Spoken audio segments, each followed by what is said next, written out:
আসসালামু আলাইকুম। আশা করছি সকলে ভালো আছেন।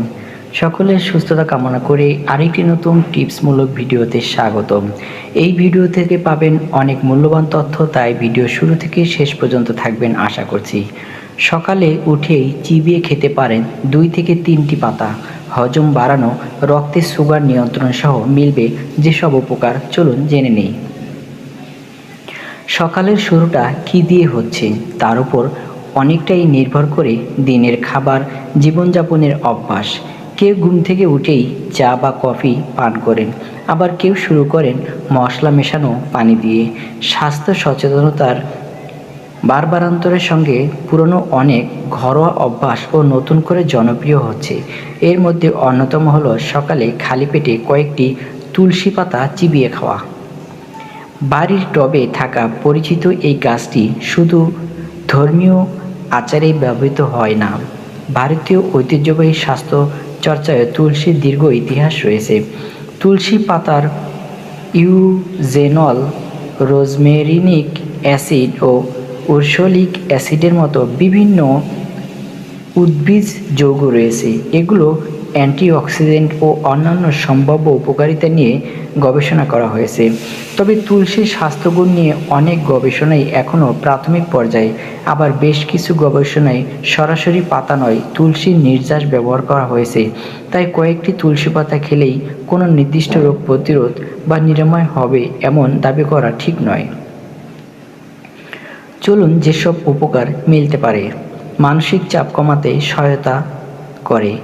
তুলসীকে দীর্ঘদিন ধরে অ্যাডাস্টোপেজ হিসেবে ব্যবহার করা হয়, অর্থাৎ মানসিক ও শারীরিক চাপের সঙ্গে শরীরকে মানিয়ে নিতে সাহায্য করতে পারে বলে ধারণা করা হয়। কিছু গবেষণায় তুলসীর নির্যাস গ্রহণের সঙ্গে মানসিক চাপ ও ঘুমের উন্নতি সম্পর্কে পাওয়া গেছে। তবে কয়েকটি তাজা তুলসী পাতা খেলেই একই ধরনের ফল পাওয়া যাবে এমন প্রমাণ এখনও নেই।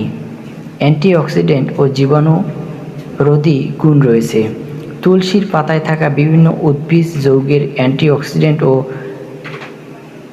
জীবনরোধী বৈশিষ্ট্য নিয়ে গবেষণা হয়েছে। এগুলো শরীরের কোষকে অ্যান্টি অক্সিডেন্টিভ ক্ষতি থেকে কিছুটা সুরক্ষা দিতে পারে। তবে কোনো সংক্রমণ হলে শুধু তুলসীর উপর নির্ভর করে চিকিৎসা এড়িয়ে যাওয়া উচিত নয়। সর্দি কাশি, গলায় অস্বস্তিতে আরাম দিতে পারে।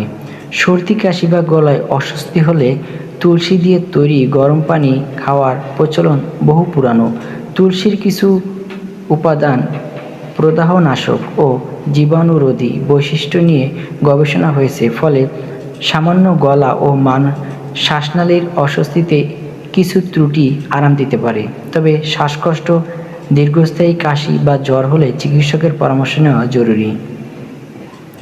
হজমে সহায়ক হতে পারে। খাবারের পর তুলসী দিয়ে তৈরি গরম পানীয় খাওয়া প্রচলন রয়েছে। এটি হজমে সহায়ক হতে পারে বলে ধারণা করা হয় এবং এ নিয়ে গবেষণা চলছে। তবে অ্যাসিডিটি, গ্যাস, বদহজম বা অন্য কোনো হজমের রোগের চিকিৎসা হিসেবে তুলসীকে ব্যবহার করা উচিত নয়। অক্সিডেটিভ স্ট্রেস কমাতে ভূমিকা রাখতে পারে। তুলসীতে থাকা অ্যান্টিঅক্সিডেন্ট যৌগ শরীরে তৈরি হওয়া ফ্রি র্যাডিক্যালের ক্ষতির প্রভাব কমাতে সাহায্য করতে পারে। দীর্ঘস্থায়ী অক্সিডেন্ট স্ট্রেস প্রদাহ বিভিন্ন রোগের সঙ্গে সম্পর্কিত, তাই তুলসীর উদ্ভিজ যৌগগুলো সামগ্রিক স্বাস্থ্যের জন্য উপকারী হতে পারে বলে ধারণা করা হয়। রক্তে শর্করা ও কোলেস্টেরলের ক্ষেত্রে সম্ভাব্য উপকার। তুলসী দিয়ে কিছু গবেষণায় রক্তে শর্করা, এলডিএল, কোলেস্টেরল, রক্তচাপ প্রদাহের মতো বিভিন্ন বিষয়গুলোর উপর সম্ভাব্য উপকারের ইঙ্গিত পাওয়া গেছে। তবে এসব ফল এখনও এতটা নিশ্চিত নয় যে তুলসী পাতাকে ডায়াবেটিস বা কোলেস্টেরলের চিকিৎসার বিকল্প হিসেবে ব্যবহার করা যাবে। মুখের স্বাস্থ্যে ভূমিকা রাখতে পারে। তুলসীর জীবাণুরোধী বৈশিষ্ট্যের কারণে মুখগহ্বরের স্বাস্থ্য রক্ষার এর ব্যবহার হয়েছে। এর কিছু উপাদান মুখের ক্ষতিকর জীবাণু বৃদ্ধি কমাতে ভূমিকা রাখতে পারে। তবে শুধু তুলসী পাতা চিবিয়ে খেলেই দাঁত ও মাড়ি সুস্থ থাকবে এমন ধরে নেওয়া ঠিক নয়। নিয়মিত দাঁত পরিষ্কার ও প্রয়োজন অনুযায়ী দন্ত চিকিৎসকের পরামর্শ নিতে হবে। সব মিলিয়ে পরিমিত পরিমাণ তুলসী পাতা খাদ্যাভ্যাসের একটি অংশ হতে পারে, তবে এটিকে কোনো রোগের ওষুধ বা নিশ্চিত প্রতিষেধক হিসেবে নেওয়া উচিত নয়। বিশেষ করে ডায়াবেটিস, উচ্চ রক্তচাপ বা অন্য কোনো দীর্ঘস্থায়ী রোগের ওষুধ চললে নিয়মিত বেশি পরিমাণে তুলসী খাওয়া আগে চিকিৎসকের পরামর্শ নেওয়া ভালো।